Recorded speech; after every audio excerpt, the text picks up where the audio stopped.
విద్యార్థులను అడ్డుపెట్టుకుని రాహుల్ గాంధీ రాజకీయ పబ్బం గడుపుతున్నారు అని రామగుండం బీజేపీ ఇన్ఛార్జ్ కందుల సంధ్యారాణి విమర్శించారు. గోదావరికని ప్రధాన చౌరస్తాలో బీజేపీ శ్రేణులతో కలిసి ఆమె నిరసన తెలపడమే కాకుండా రాహుల్ గాంధీ దిష్టిబొమ్మను దహనం చేశారు. నిబంధనలు ఉల్లంఘించి ప్రధాని నివాస ముట్టడికి యత్నించిన వారిని అరెస్టు చేస్తే కాంగ్రెస్ నేతలు కగ్గోలు పెట్టడం విడ్డూరంగా ఉంది అన్నారు. కేంద్ర ప్రభుత్వ పాలనను ఓర్వలేక కాంగ్రెస్ దేశంలోనే అలజడి సృష్టిస్తోందని ఆరోపించారు.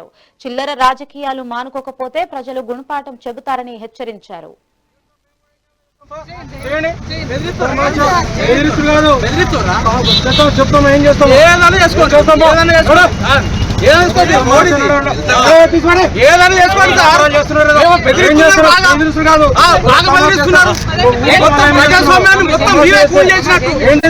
ఇష్టం ఉన్నట్టుగా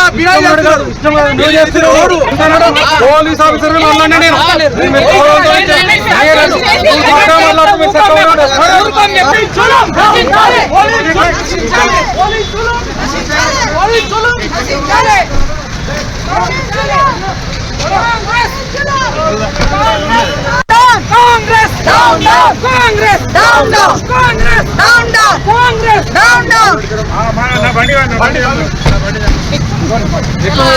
నిజంగా పోలీసుల వ్యవహారం చాలా దారుణం.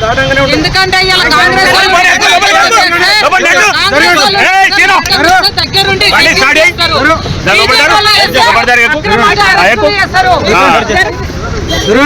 ప్రజాస్వామ్య వ్యతిరేకం.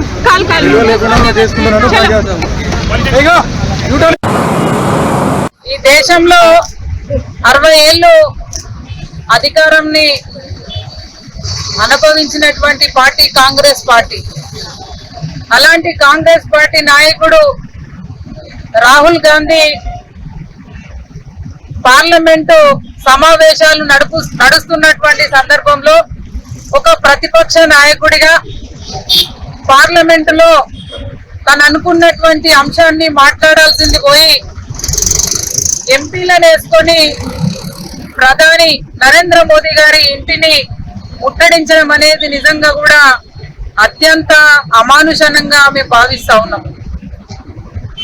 ఇవాళ విద్యార్థులను రెచ్చగొట్టేటటువంటి విధంగా విద్యార్థుల జీవితాలతో ఆడుకుంటూ ఇవాళ కేవలం రాజకీయ పబ్బం గడుపుకునేటువంటి అసమర్థ నాయకుడు ఈ దేశంలో రాహుల్ గాంధీ. ఇవాళ నిజంగా కూడా సిగ్గనిపిస్తా ఉన్నది. యావత్ ప్రజాస్వామ్యం ఇవాళ తలదించుకునేటటువంటి పని రాహుల్ గాంధీ చేసిండు. ఇవాళ మన కాన్స్టిట్యూషన్ ఏం చెప్తా ఉన్నది?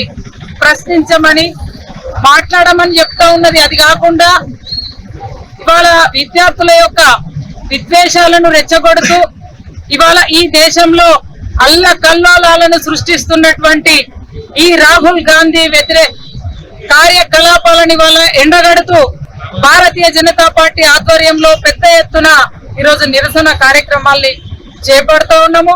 ఈ దేశంలో 60 ఏళ్ళు అధికారాన్ని అనుభవించిన